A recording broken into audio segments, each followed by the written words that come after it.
Oh, yeah, your favorite movie fanatic boys are back after saying they quit last week. We are back, and it is good to be back. After one whole week absence, man, I missed you guys. I'm so glad to be back. I'm tired. So am I.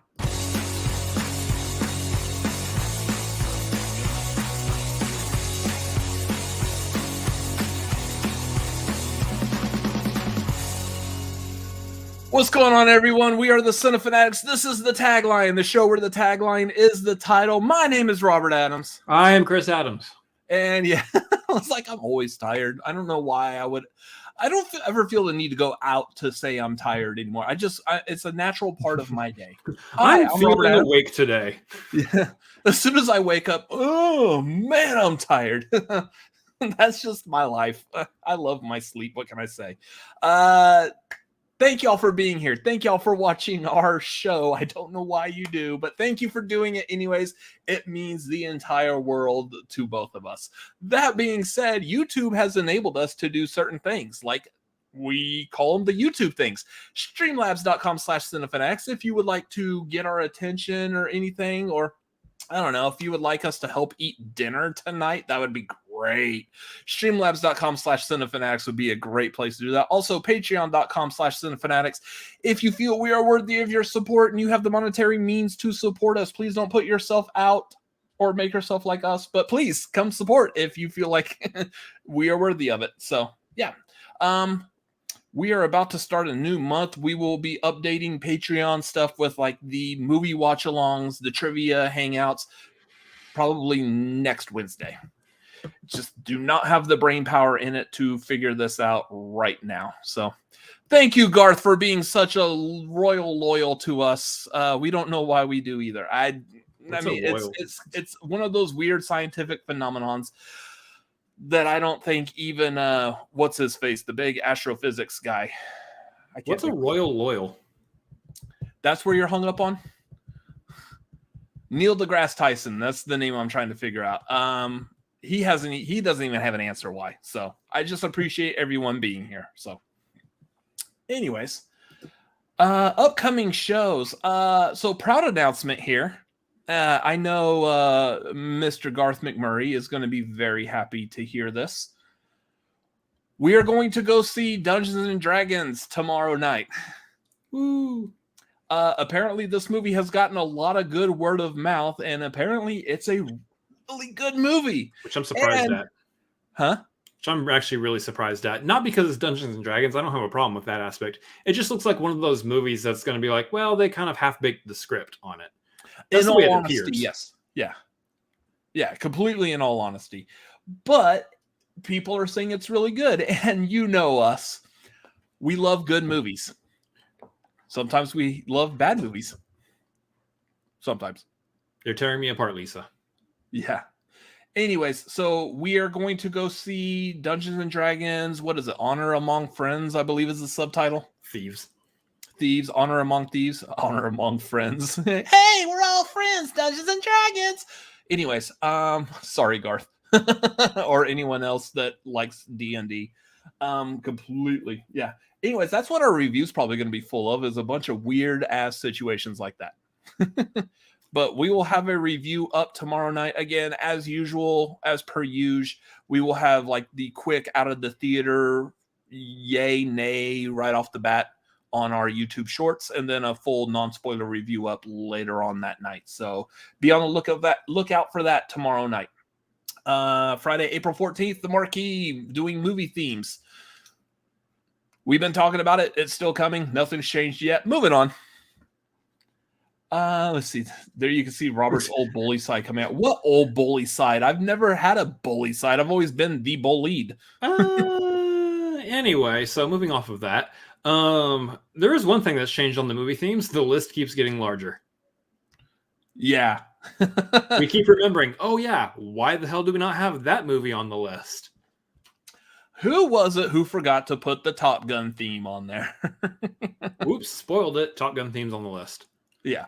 So it's going to be a large list. I think we're still hovering close to 40 movies now. Yeah, so pretty close. It's going to be a fun marquee. The nice thing is it's going to be a lot of movies, but there's not much to really talk about. So you're an older brother. Trust me, you've been a bully. Have I been a bully? Preach. I'm sorry. I apologize. That's not sincere. I apologize if you think I've been a bully. All right, we're doing sibling couples therapy tonight on Cinefanatics. We don't let's unpack all of this right now. Forget the movie news. Let's not. I have to be at work tomorrow. we don't need to do this. This is a week-long live stream. And that's just covering the past week. That's not even covering the whole lifetime. Anyways, so back in 1997. Wow.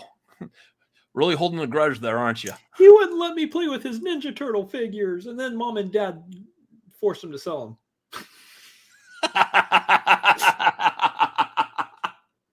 Don't want to share with your brother? Fine. Justice. That's great. Ooh, that's a fun story. Anyways, we're gonna bypass it. As fun as it might be. Chris, what did you watch brand new over the past week? Just the same movie as you did. I don't think I watched anything else new. Yeah, I know. So yeah, I'm gonna incorporate this. I'm gonna go back up to upcoming shows because we have another announcement that I forgot to mark on here. Which makes sense given the current state of things. As of right now, or technically as of yesterday, I guess, the Cinefanatics podcast is on a bit of a hiatus. We love the Cinefanatics podcast. Absolutely. It is a lot of fun. In fact, we had an impromptu podcast discussion about stuff. What was that? Was that last night or the night before? It's one of the other nights. And that was fun. I wish we were filming that because that would have been a blast for anyone to be listening to. And good idea. We can hold on to it for later. Yeah, I kind of want to do that again because there's still so many actors that we did not cover in that. Yeah. Anyways, so my schedule at my new job is completely insane. I don't know what these people are thinking, but whatever. So that's probably for the most part, that's what's preventing this from happening, just because I can't get the time off anymore for it to work within both of our schedules. Yeah. So that at least until I can change my schedule, which I'm being told I have to wait like the 60 days or so. So it's probably going to be another month and a half before we're able to get back to doing the podcast again. Potentially. I'm sorry. I wish we could keep it going because we both love doing it, but it'll be about a month before we can reconsider the idea if we can bring the podcast back. It is going to come back. It's just we'll just have to see when it comes back. Mainly because I feel like that's probably the best way that audiences have to connect with our opinions. Yeah. Like we could talk about movie news and stuff here on the Tagline. We still consider the Tagline the flagship show of this channel, even though the Marquee generally gets more views. For the most part, depending on who our guests are. True. But this is still like our flagship show. So God, it's like allergies tonight. But yeah, we're gonna have to pull it back on the podcast for a bit. So I'm sorry. I know we just started it and it seems like whatever, but it will come back. We will have to be patient with our need for knees. There you go. Way to look on the positive side, Garth. Always look on the bright side of life. I had to pause just in case of copyright. Or the bright side of your legs. Of my legs, because I'm white as... Anyways, we both saw John Wick 4 over the past week. Fantastic movie. There's a review available. If you would like to watch that review, you can click on it right here. Oh, wait, there's no card up there right now. There probably won't be one later either. I don't have time. But anyways, good movie. We both enjoyed it. It is, right? Yeah, it was good. There's a lot of really good artistry, cinematography aspects, and everything to it. So yeah, if you like John Wick movies and you haven't seen it yet, go check it out. Yeah. Mainly because I believe, and I feel like we've already started hearing it. There's going to be news that's going to come out in regards to the John Wick franchise pretty soon. There's already a talk, like we know there's that ballerina spinoff that's coming out. There's already talk about another spinoff. The problem is it's kind of hard to really talk about that spinoff without talking about spoilers for this movie. So, yeah, you need to watch this movie before this news really starts building up. Yeah. So, anyways, let's go ahead and jump into movie news. Go! Video. This one. Ladies and gentlemen, Good evening. This is what's happening in your world tonight. We apologize for the interruption. back to you. They both have a blue screen to them, so it just happened to look a lot alike. Mr. Eager McBeaver over here clicked the wrong video. What's a McBeaver? Can you supersize it? It's a sandwich you don't want to eat at McDonald's. Or maybe it's a sandwich you do want to eat at McDonald's. Your discretion. That was a terrible laugh. That was a Seth Rogen laugh if I ever heard one. He said beaver. Wow. Okay.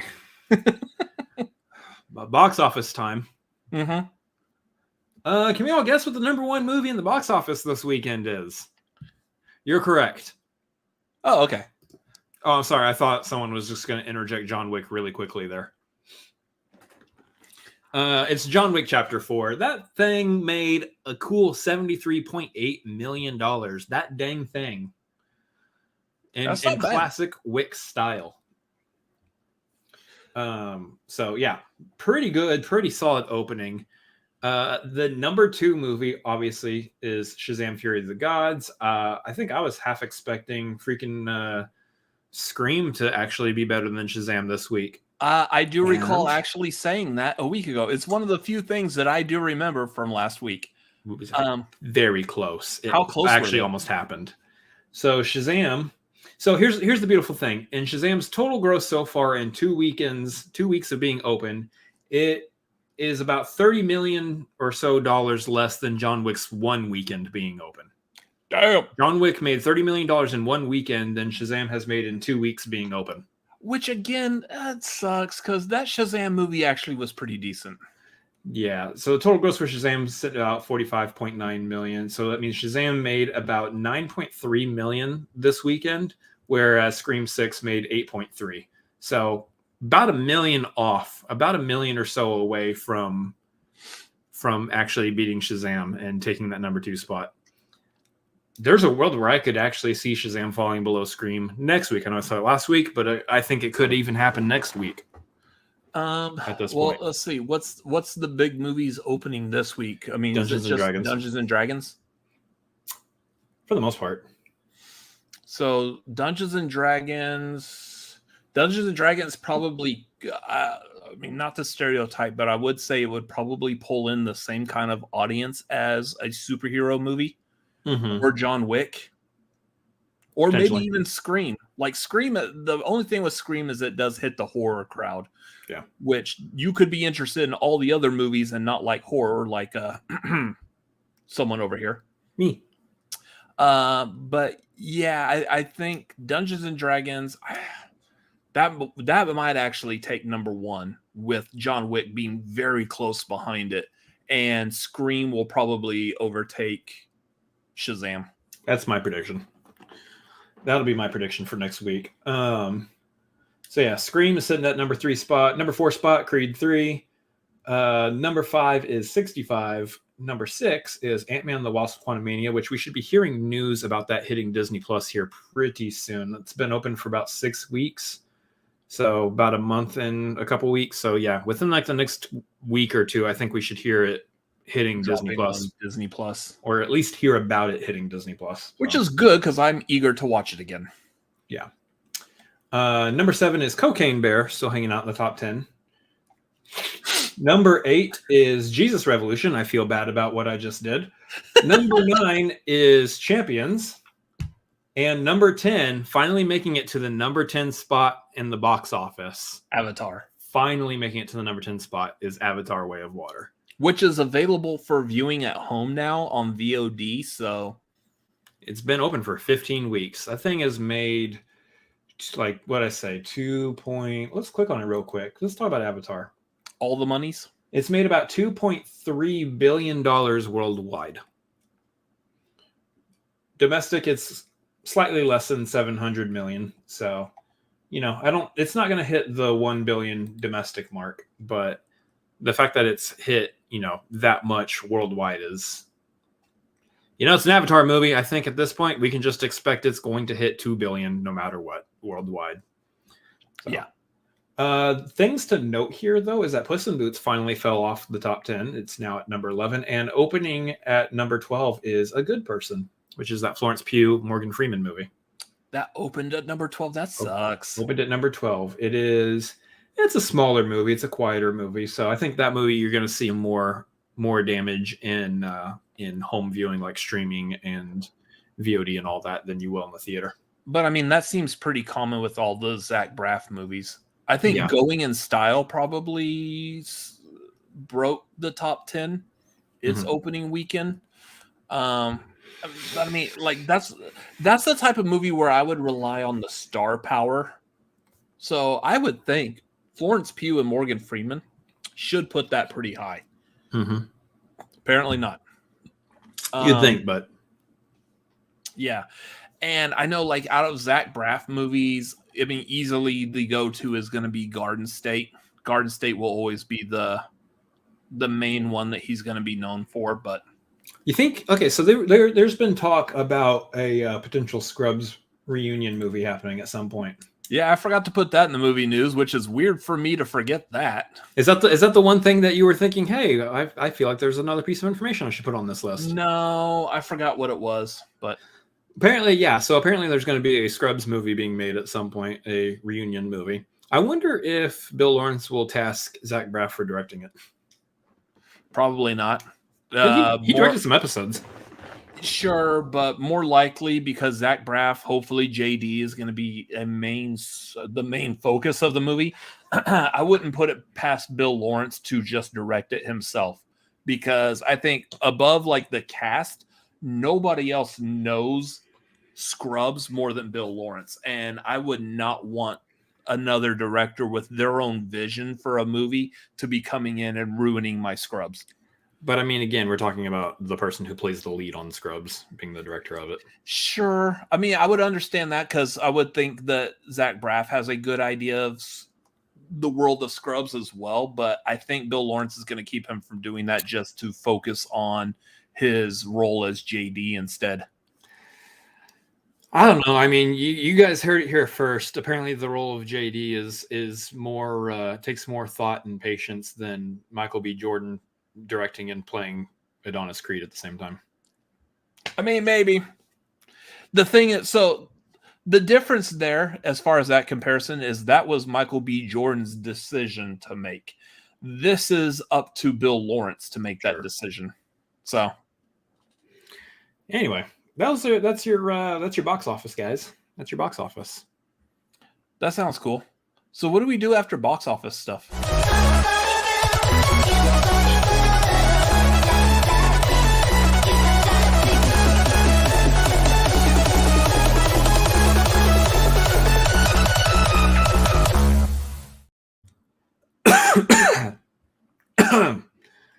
Where's my second trailer?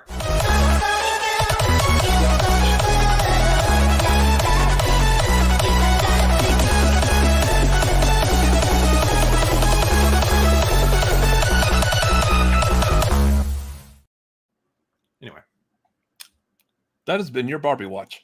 There's your Barbie Watch, everybody. We need a second trailer. Come on. So I'm going to tell you a joke here. I got a good joke for y'all. Ready for a good joke? Sit down, relax. There's going to be a joke. Questlove. Y'all know who Questlove is? The drummer of the legendary Roots band. Questlove goes to a talent agency. Tells the talent agent, hey, I got an act for you. It involves a bunch of cats. Oh, no, not the movie Cats.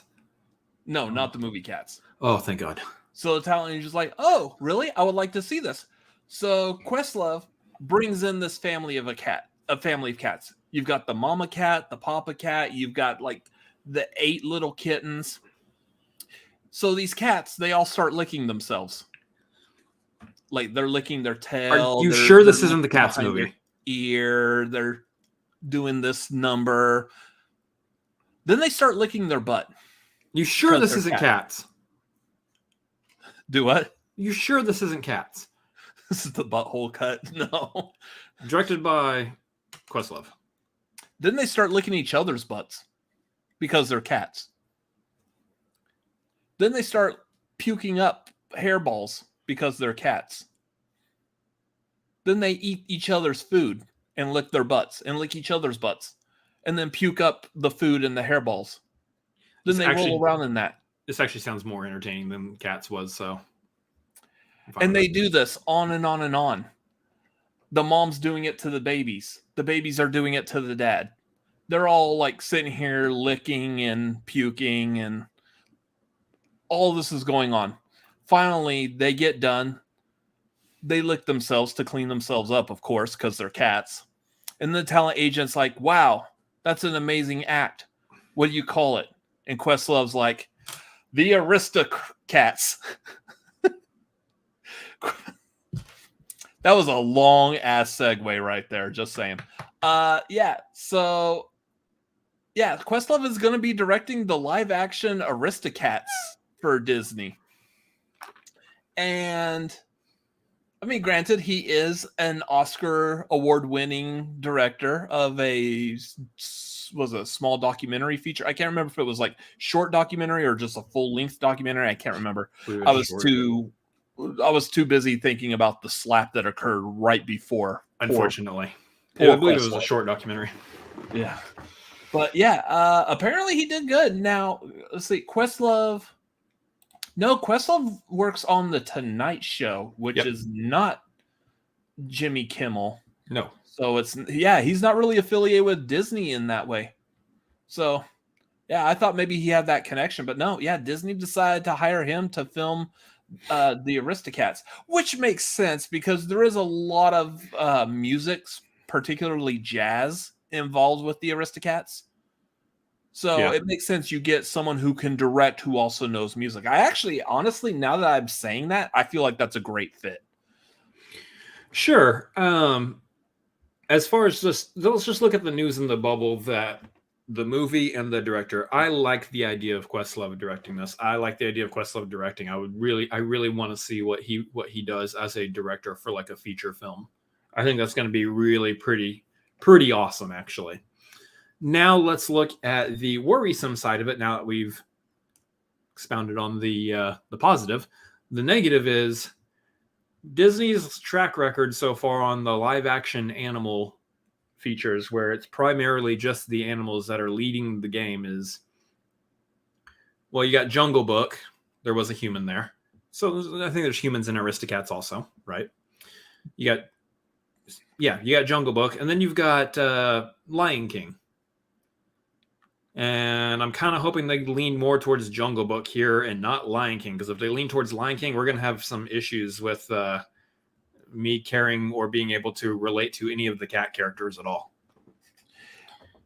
I think the difference on that, so Lion King was really pushing for that realistic aesthetic. Yeah. Other than these animals obviously opening their mouth and speaking English, the animals were very realistic. While, like, if you look at the Jungle Book, the animals were closer to CGI. Like, they were a little more obvious that they were CGI, especially in some cases with some of them. Like Louis at some points was very obvious CGI. Baloo's face when he emoted, because he did that in that movie, unlike pretty much anyone in The Lion King.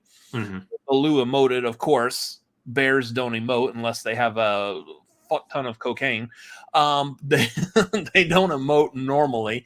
And so, anyways, Jesus Revolution.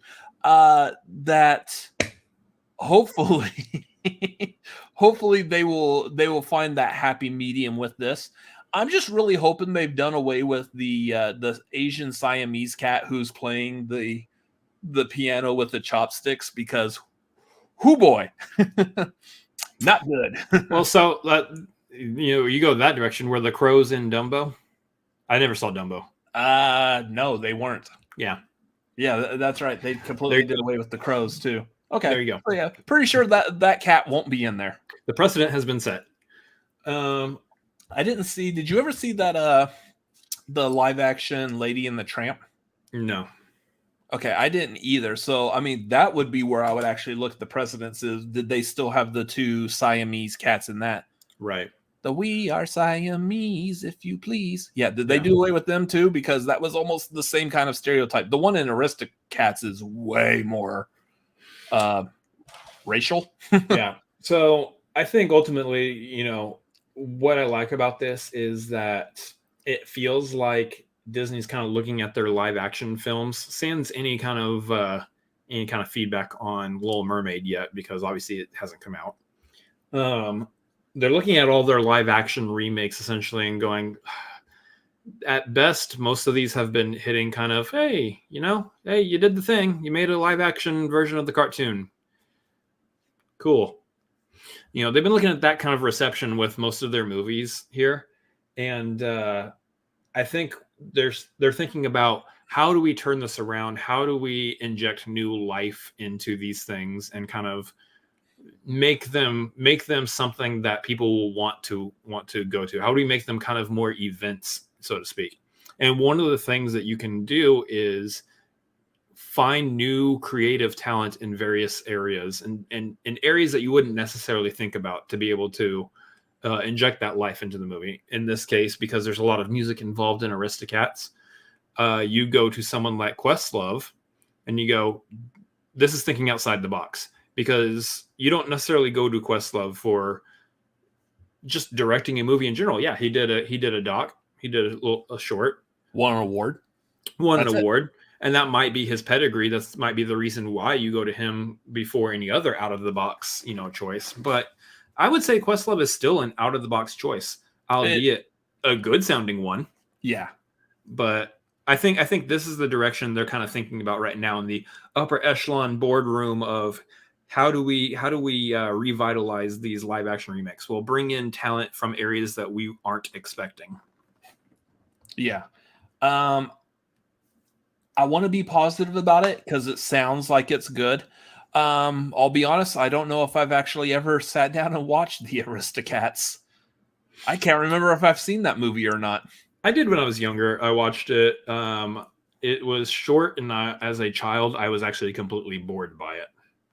Yeah, so I think that's why I haven't watched it, just because I haven't heard really. I don't even know what the movie's about. I know it's about rich cats, and then I've seen the scenes of the cats, the playing around, particularly just the Asian cat playing the piano. Because please stop bringing up the Asian cat. Well, that's what everyone else focuses on, so of course that's all I see. But yeah, and then that song. Everybody wants to be a cat. I don't want to be a cat. I don't want to lick my own butt. Thank you. No, you kind of do want to be a cat. You've seen how Lola just lays around all day. I want to be a cat as far as that, because she just lays around all day on a pillow. She is a princess, and I am super jealous. But yeah, I'm hoping this is going to be good. Now, the thing is I'm also putting it within the context of, we heard Jon Favreau was going to direct the Lion King movie, and he did direct Jungle Book, which was good. We heard he was doing Lion King, and I was immediately like, oh, hell yeah. Jon Favreau is going to do phenomenal at this. This movie's going to be an amazing work of art. Wrong about that. It was the same movie, except very little emotion. So, I mean, you could get excited for a director on a live action Disney project all you want, but I mean, that's the hard thing now, is that with all these live action movies, it's hard to be really excited about it. There's aspects of Little Mermaid that I think are going to be good, that I think are worth kind of getting a little excited about, but overall, I'm not 100% excited about any live action Disney remake, essentially. Why is the crab not Jamaican? Why? Why did we change the race of the crab? I mean, let's be honest here. He's a little bit Jamaican, right? Really, though? Is he? Anyways. That's you, Twitter. That's what you sound like. Anyways. So, I mean, I'm interested in it. I think Questlove's a good choice, but yeah, little apprehensive about the Disney live action movies. Let's switch gears and go talk about some DC though. Ooh, this one was interesting just because I've been waiting. I've been like essentially counting down the days until we got an image of this, and we finally, I will say it's not official, but they're still high quality photos. Images of Lady Gaga as Harley Quinn. This is good. She looks better as Harley Quinn than Joaquin Phoenix does as a Joker. I thought you were about to say Margot Robbie, and I was about to exit this whole dang thing. No, not at all. Margot Robbie is the living embodiment of Harley Quinn, but Lady Gaga looks like she's going to do a good job here. Yeah, for what this movie is going to require, I think a Lady Gaga Harley Quinn is going to be a very good choice. I mean, obviously, like you say, Lady Gaga is Harley Quinn, and I'm like, yeah, that fits. That works for me. Having these first images, though, like she does look good. Obviously, there's a design choice here that fits more in line with the Joaquin Phoenix style Joker in terms of it's not 100% like directly ripped out of the comics, though you can see some influence here and there. But it does look like an accurate translation for this universe's version of the characters they're bringing in. Yeah. So yeah, I'm excited for this. Like just hearing that Lady Gaga was playing Harley was good, but actually seeing the images now, I'm super on board with this. I'm still hoping that they change the look of Joaquin Phoenix's Joker. Mm-hmm. At least the makeup on him, because it's not Joker's makeup, and I want to see that start heading more towards the Joker that we are all familiar with. Maybe they do, maybe they don't. I don't really know. Either way, though, I'm just kind of excited to see how she portrays the character, because we all know how Harley Quinn is portrayed. It's how Margot Robbie's done it. It's how they did it in the animated series, and it's worked out pretty well so far. You know, I'm eager to see if they take the same direction with it with Lady Gaga. She does the whole "Hi, Mr. J" kind of thing. I don't think I don't feel like she's gonna say Mr. J. Not at the beginning. I don't think she's gonna say Mr. J or Pudding. I really just feel like they're gonna leave Mr. J and Pudding out. We'll see. They might find a way to put it in there slyly and discreetly, but I don't know. That might be something that she develops over the course of the movie, and that she may not have like that full Harley turn until like closer to the end. I can't remember. He was calling himself Joker at the end of the first movie, right? Introduce me as Joker. Is that what he told Murray? Yeah, Murray. Introduce me as Joker. So he was calling himself Joker by the end of the movie. Yeah. So maybe she does call him Mr. J at some point. I love her hit song Joker Face. There you go. It's almost like there's more than one of us on here. Joker Face, Joker Face. Ha ha ha ha. Anyway. You mean Lady Haha. I do like that. But yeah, I like the photos so far. I'm very eager for seeing that. Outside of that, as far as DC goes, a couple of weeks ago, we were talking about how Zack Snyder posted this weird tease of something coming having to do with DC again. It had like Darkseid's voice in it, and it said like coming soon or whatever. Well, we finally found out what that is. SnyderCon. It is a showing. So this is weird. It is a showing of all three Zack Snyder movies. So Man of Steel, BVS, and Justice League. And I believe that's probably going to be the Snyder cut, not the one. Likely. Yeah, very likely. All three of these movies showing in a movie theater, all in like one marathon. Oof. Which sounds like a lot. Now, what happened is this got announced, and what nobody realized for like the first like I guess, half hour after it was officially announced is, oh yeah, this is only taking place at the AMC in the City Walk in Universal City, California, which we've been to a couple of times. I bet that's a nice theater. We never actually watched a movie in that theater, but we have walked by it, and it's probably in a couple of your vlogs or something. We have city walked by it. Yes, we have city walked by it. But yeah, that's gonna be a long time in a movie theater. Hopefully the chairs are comfy. Let's consider the Zack Snyder Justice League is about 4 hours long, give or take. Add in, a little over 2 hours for BVS and probably over 2 hours for, I believe, around 2 hours or so for Man of Steel. So yeah, it's 8 hours of movies with breaks in between. Probably about a 10-hour day of just watching Zack Snyder's DC movies. Yeah. So yeah, despite all of that, tickets for it sold out in about 3 to 4 minutes.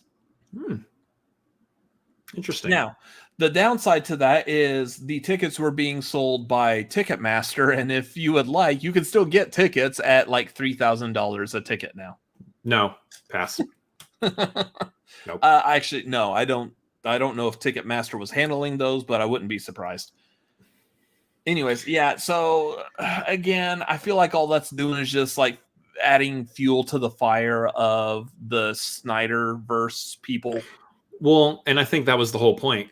I'm questioning all the people who bought tickets to that. Are they actually going to be in the Los Angeles area for that? Or did people just buy tickets thinking it was something else? Or did they buy tickets just to give money towards the thing? And like, if we go all out for this thing, maybe this will be the sign that WB needs to bring back the Snyderverse and all of that. Is that their whole reason for doing that? Or were all the tickets sold to people who are like, yeah, no, I actually just want to go? I don't know if you remember hearing about this. I don't know if I remember the details. If anyone knows the details in the chat, let me know. But you remember there was like a feud. I think it was between like Ja Rule and 50 Cent. And so like, if I remember correctly, I believe it was 50 Cent bought like all the tickets to one of Ja Rule's concerts. Like he bought all the tickets. So when it came time for the concert to go on, nobody showed up. So I was like, that's great. I wonder if something like that could have potentially happened.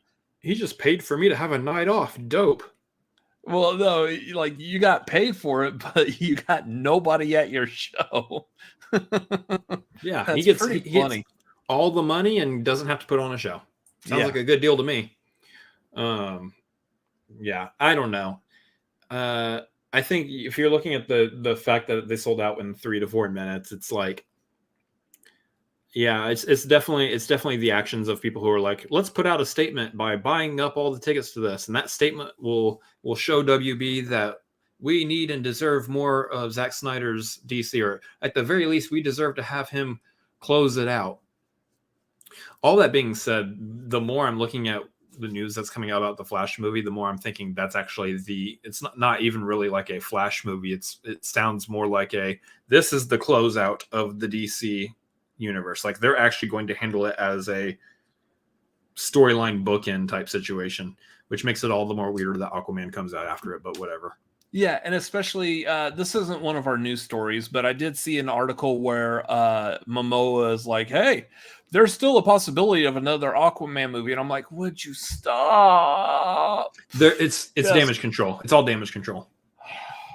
They're trying. I know that's a Marvel thing, but it's them trying to they're trying to make sure the butts are going to be in the seats. It's the same thing that Shazam director did before Shazam 2 came out and was like, yo, we need to make sure people know that, hey, if you want more of this to exist in this universe, the only way it's going to happen is if you go see the movie. Oh, so if I don't want any more, I just don't go see the movie. That's how it works? Okay, cool. Thank you for giving me the inside info. Movie theater hack. That's a sound effect related to the tea. It's drinking the tea. It's none of my business, though. Anyways, that is it for DC. Let's switch gears and go over and talk about, where is it? The Feige family updates. Hey, what's going on? Forget about it. It's the Feige family. Hey. I don't know. Based on recent news, Kevin Feige might be more like, hey, it's the Feige family, I guess. Forget about it. I don't know. Hey, we're going to get a new Kang. Don't worry about it. Forget about it. Opa! I'm going to have to hire someone else for that role. Hey. Right. Anyways, yeah, we're not going to talk about that because reasons. Anyways, moving on. So kind of following up from last week, we talked about Victoria Alonso, who was like the president of the visual effects, that she exited from working with Marvel Studios. This past week, we got a little more clarification. It was because she is, I believe, an executive producer, or she was just a producer. She was a producer on the Oscar-nominated movie Argentina 1985, which I believe it was nominated for one of the best foreign films, and produced by Amazon Studios, which, if you're not aware, Amazon is a competitor to Disney. Right. So she got let go because she was told she has like a non-compete offer as a part of her employment with Marvel Studios, that she is not allowed to work on a competing studio's movies. And she did. Yeah. Even though she was told not to. She made an oopsie whoopsie. Here's what happens. When you work for someone and they tell you not to do something and you do it anyways, consequences. Oh no, the consequences of my actions. Oh no. Here's the realistic nature of this is nobody knew who Victoria Alonso was until she got fired from Disney. Nobody knew who I was till I put on the mask. Yeah. Other than this last little bit of movie news, unless something else like really like insane springs up, this will probably be the end of this story regarding her involvement with Marvel. Yeah. The only thing I'm wondering now is what changes as far as the ongoing, stories about how the visual effects companies and the people who do all the visual effects, how they're treated and how much time they have to work on these projects and all that. Granted, it's probably going to be a long time before they have to worry about Kang Dynasty, but they've probably got plenty else to work on between now and then anyway. So, like, is she one of the sole reasons why there was a lot of issues? I know there's a lot of talk about that, and obviously it doesn't sound like that really has anything to do with the reason why she's fired, which is maybe a little concerning. But for the most part, I'm really wondering how her exiting, her leaving, her being fired affects anything in that realm. Well, you specifically seem to be really like worked up about it, and I got one thing to tell you. Whoa, take it easy, sweetheart. Hey, all right, forget about it then. Yeah. So, anyways, I have a feeling she'll probably be okay, because I mean, she worked for Marvel Studios and then and then produced an Oscar-nominated foreign film. Yeah, she's gonna go produce other Oscar-nominated movies. She's gonna be fine. Yeah, whatever. But yeah, I agree. I kind of want to see what's gonna happen as far as like the story of the visual effects for Marvel Studios if it gets better now. So. I think eyes are on that to see, because like there was talk that a lot of how she operated and everything was very. She brought in a very troublesome work environment, so to speak. She was not an easy person to work with. So we'll see if that actually does change things. Yeah. But yeah. Hey, do break rules. Get the boot, Yeah. Or be completely useless and nobody cares about you anymore and you get the boot. Switching over to more positive news, ladies and gentlemen, boys and girls of all ages, Ike Perlmutter, whatever, I don't care about getting. Are you okay with this? Are you doing good? Was let go from Disney or Marvel, basically. Finally. Let me translate what he's just said right now. Ike Perlmutter has been fired. Yes. for those of y'all who don't know the business side of all of this, Ike Perlmutter, I don't really care to get his name right. Ike. Okay, Ike. Ike worked for, he was, going back real quick, he was one of the two people who really brought forth the company of Toy Biz. The other person was Avi Arad. So I'm pretty sure most people who've seen anything Marvel has done as far as like cartoons, movies, TV shows, whatever, since the early to mid 90s has at least heard of Avi Arad. Avi Arad and Ike were people who owned Toy Biz. Toy Biz made all the Marvel toys in the 90s. So all those X-Men, Spider-Man, animated series, toys, figures, and stuff, that all came from Toy Biz before Hasbro took them over in the late 1990s, early 2000s. And when during the 90s, Marvel went bankrupt because, surprise, all those number one issues in the 90s really weren't valuable at all. So they went bankrupt, but Toy Biz was doing fantastic on the toy sales. So Toy Biz bailed out Marvel back in the 90s. Then they repositioned themselves to start trying to make money by expanding the entertainment franchise, the cartoons, which were successful. X-Men, the animated series, Spider-Man, the animated series, all of those were successful cartoons. And then they were trying to expand into films. That's where they started making Blade right off the bat. Let's try a movie of a character that we own that most people just don't know about. So they didn't sell off the rights, but they did let New Line Cinema handle the development of that movie. They sold off the rights to X-Men, Daredevil, Fantastic Four to Fox. And of course, Sony got Spider-Man out of that deal. And then I forgot where Punisher went. I think Punisher was also Sony, if I remember correctly. I think so. Universal got Hulk. So they sold off a lot of their major characters to other studios to develop the films to kind of help recoup that money that they spent on bailing Marvel out in the 90s. Mm-hmm.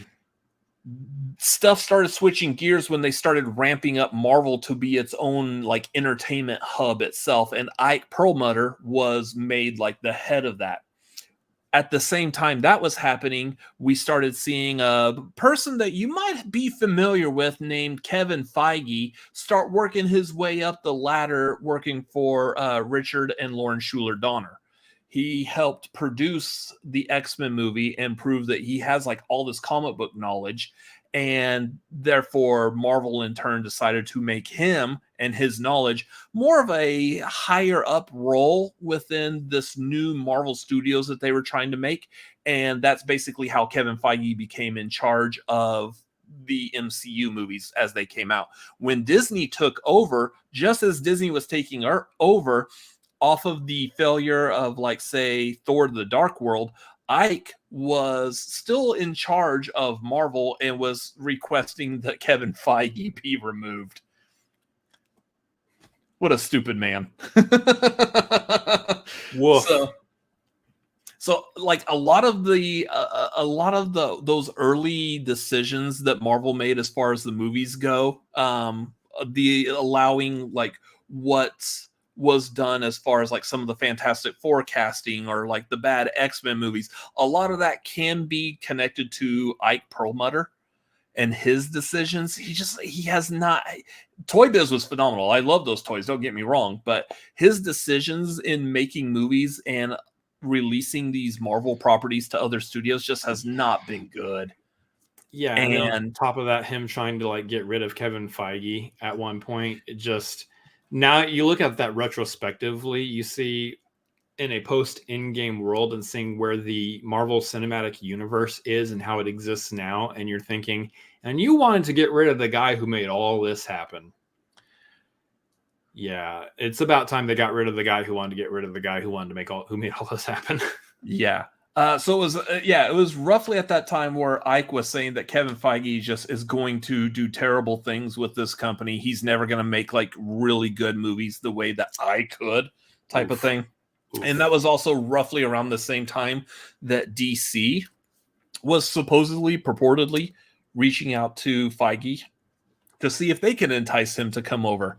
Oof. Luckily, everything went the way it went, and Disney took over, decided to make Kevin Feige the head honcho of Marvel Studios and just let Ike be in charge of like Marvel entertainment in general.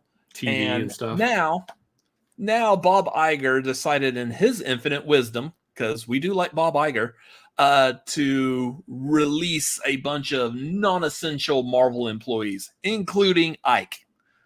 So very happy that he is gone and no longer has anything to do with Marvel.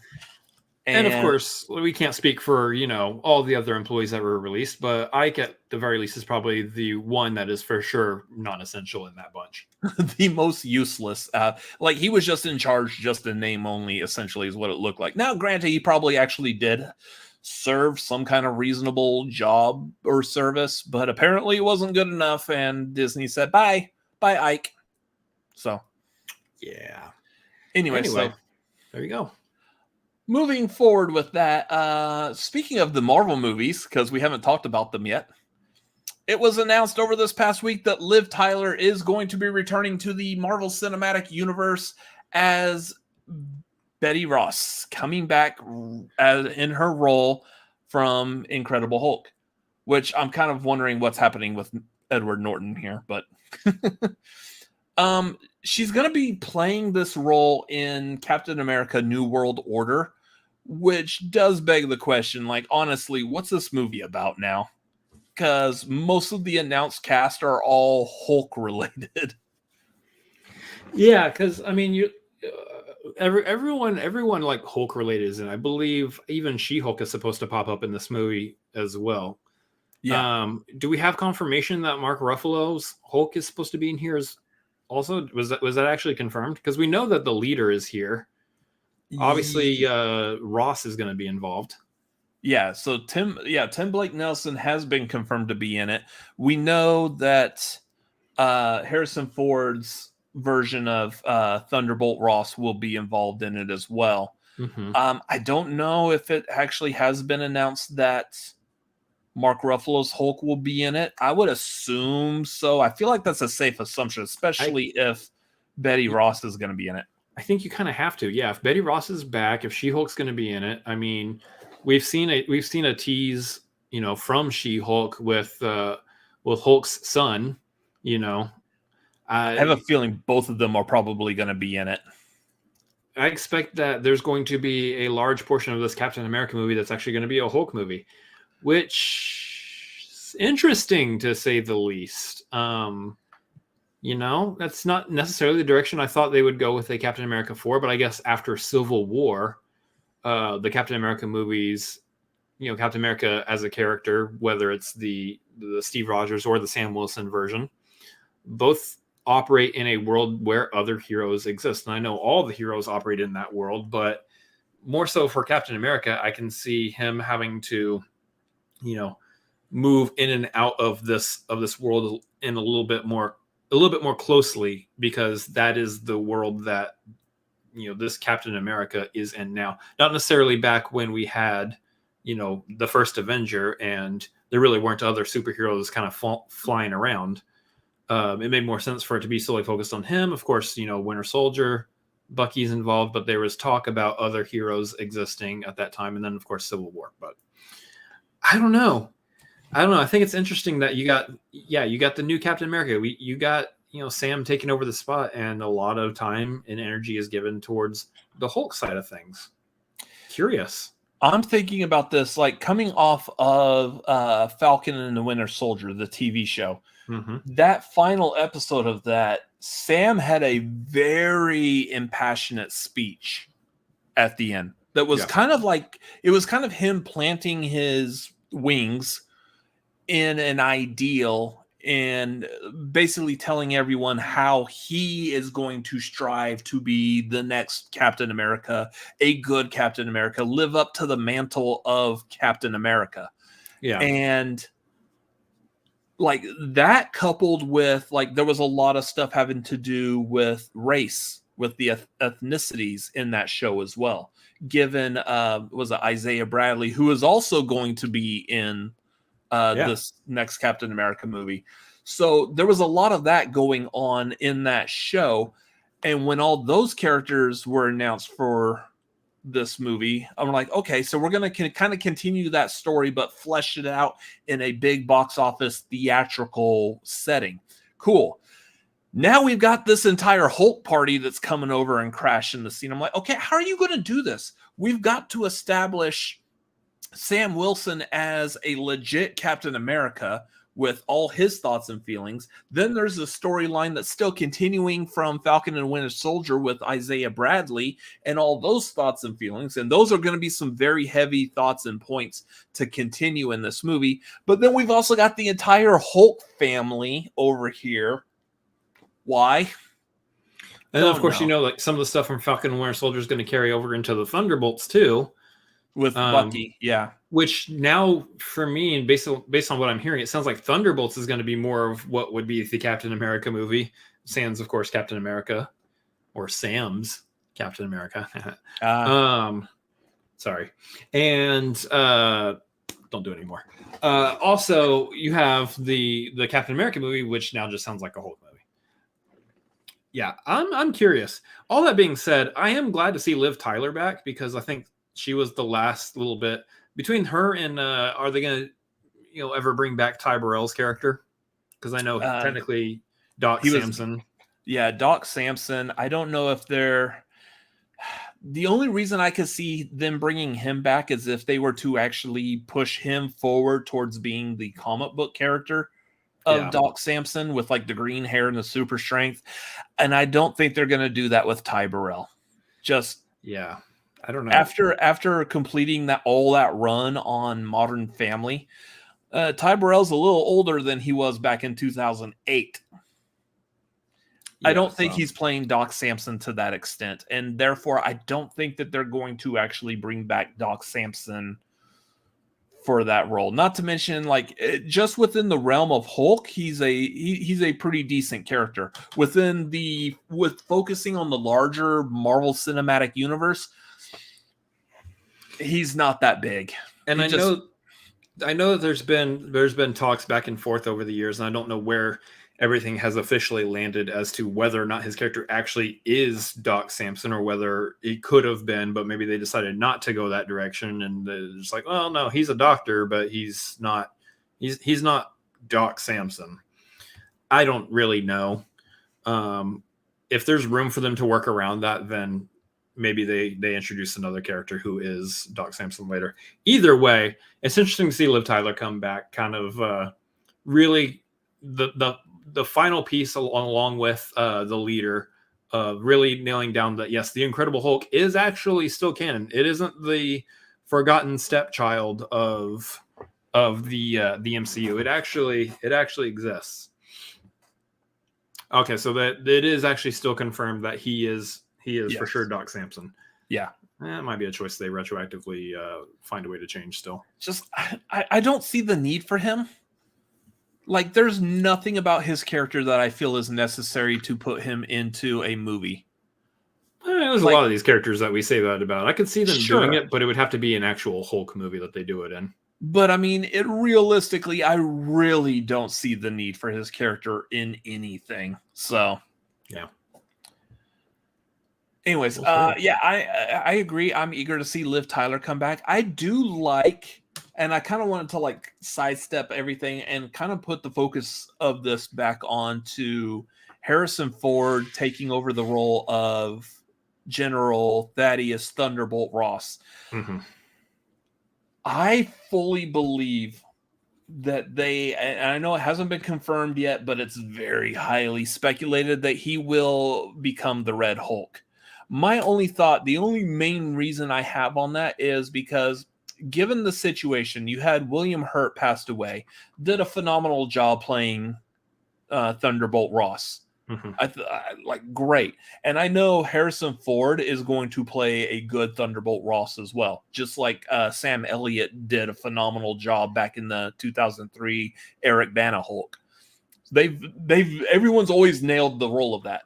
Yeah. But in a situation like this, I don't think within the terms of what the MCU had given us out of Thunderbolt Ross, I don't think there was really any more need for him to be involved in these character stories anymore. Like we got to the point where it's probably time for him to like retire and to have nothing to do with the superheroes or anything anymore. The government, he just retires and just like, well, that's my life. Yeah. And when you get an actor, say like William Hurt, that had done such a good job playing that role, you would think like, yeah, it's time to retire that character anyways. We could do this in between movies. We don't necessarily need to explain why Ross is not going to be here anymore. Mm-hmm. The only reason I can see the character of Ross continuing is because they do want to hit that Red Hulk beat, which makes complete sense. That is going to be great storytelling. Yeah. Unlike what I was just saying for Doc Samson, I don't see the need for Doc Samson in the MCU. I can see Red Hulk coming in and being fantastic in these movies, especially with him being a part of Thunderbolts also. It's like between the Leader and Abomination, that's like the one other Hulk storyline. Obviously, we've done a version of, the off-world Hulk stories, essentially. That's like the one other Hulk storyline that we haven't really seen explored in any capacity. The one other like really major one, which would be to involve Red Hulk. There's two others I would like to see. If they are bringing in Red Hulk, there's two other storylines I would like to see. I would like to see if they could potentially do Future Imperfect and bring in the Maestro. Yeah. That would be cool to see. I would also like to see them do... Fix It? No. Damn it. I Joe just had Fix it in my head. What was I thinking? Is it just another version of Hulk? No. Damn it. I am completely brain fart. Oh, Defenders.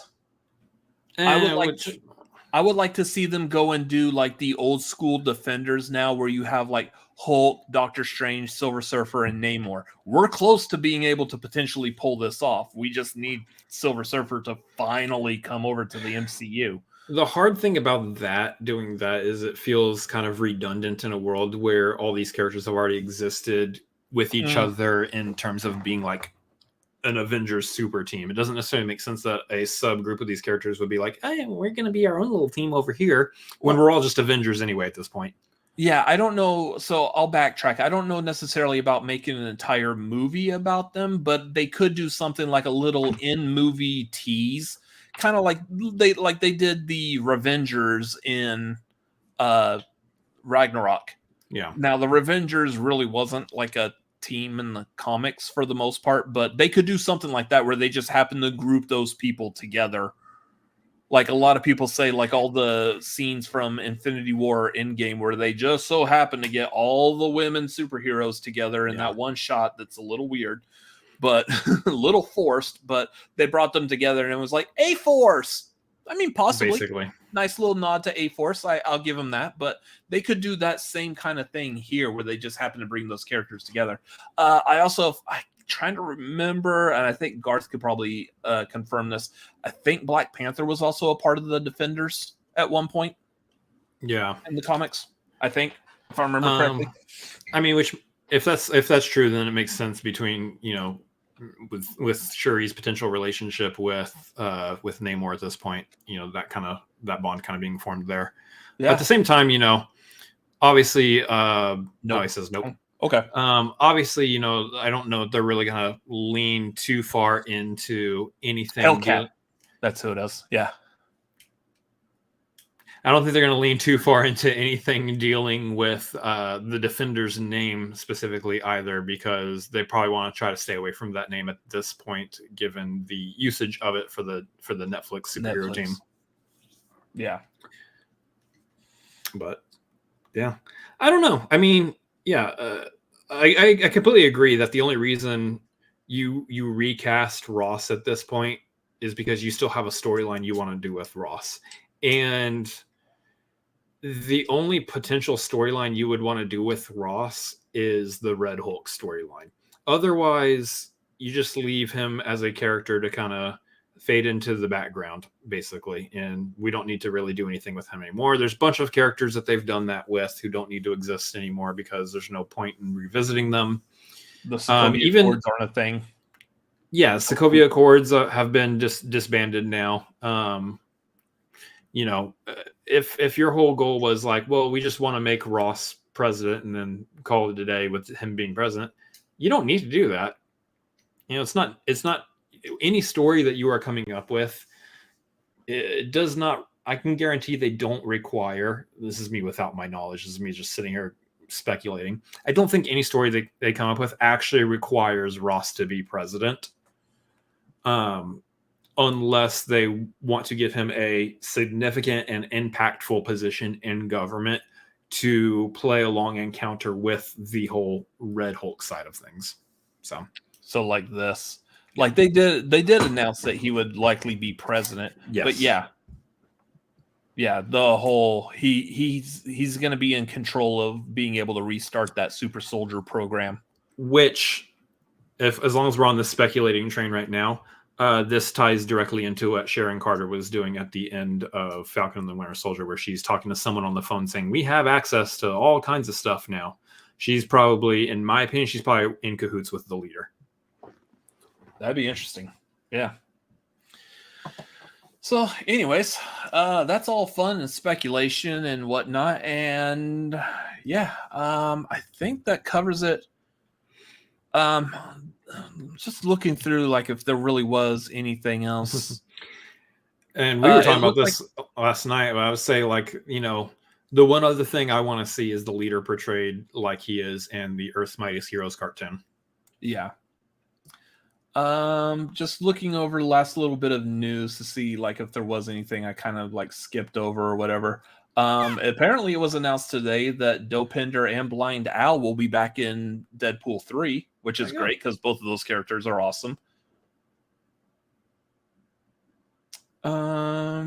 Mike Flanagan seems to be leaning towards Clayface being in the next Batman movie. The Robert Pattinson Batman? Yeah. Which, I don't know. I would have thought that they would be going, given the tone and the look of that first movie, I would have easily thought like going straight into the Court of Owls would have been the way to go. But I'm curious how they would do Clayface, because that movie does not have the supernatural feel to it at all. They've established so far. And so that's what Garth is saying. Which Clayface, though? Because there's like 4 or 5 different Clayfaces. Are we dealing with someone who's basically a gangster who has the nickname Clayface, but doesn't really do any of the smudgy, muddy, shape-shifting Clayface stuff? Possibly. I mean, unfortunately, my only real understanding or knowledge of Clayface is really reduced down to the Matt Hagen Clayface that was like the actor from the Batman the Animated Series, and slightly also the Clayface that's currently in the Harley Quinn cartoon, because he's also an actor. He's a thespian.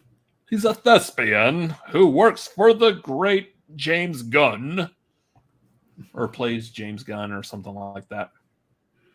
Yeah, that's kind of interesting if that's the direction they want to go. I think for these Batman movies, if they want to stick with like a more like gritty, grounded, realistic, which it seems to be the direction they're going, I would think that they would want to stick with characters who exist in that kind of world, like Court of Owls, Hush, Mad Hatter. These types of characters kind of exist in that world. Yeah, obviously Riddler, Joker can exist in that world. Yeah.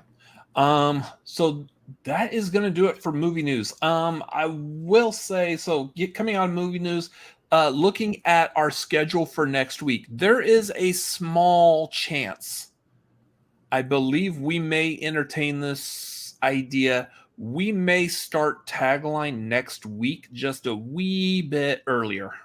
Yeah. Like, I think we're probably leaning more towards starting Tagline 30 minutes earlier next week. just because we got tickets to Super Mario Brothers after Tagline's over, and just to give us a little bit of breathing room so we're not rushing all over the place. We'll start Tagline a little earlier so we can hurry up, get done with Tagline, and go see Super Mario Brothers. Yeah. So, yes, next week there's a potential, just keep it in mind, 30 minutes earlier might possibly happen. That way we're not trying to rush through and cram it all in within starting earlier, 30 minutes starting earlier. So on time then. Thanks, Yes. Garth. Once again, Garth as the royal loyal there. Ow. Oh, it cuts so deep. It hurts. Thanks.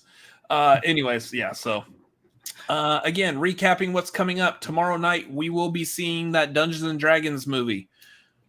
I'm hoping to have some good things to say about it. Like, in all honesty, I don't hate Dungeons and Dragons. I'm not interested in neither one of us are really interested in Dungeons and Dragons. So does this movie roll a nat 20? Whatever the hell that means. I don't know. We'll see. Yeah.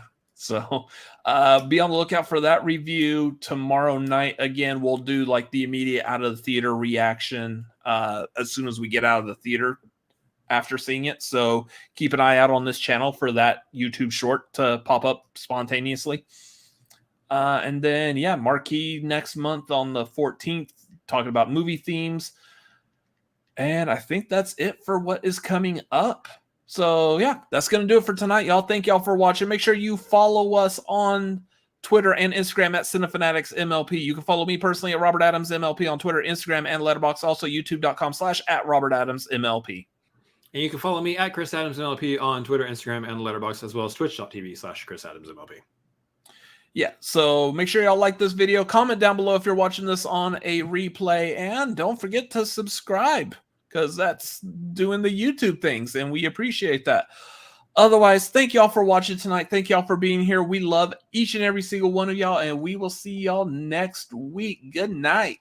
Bye.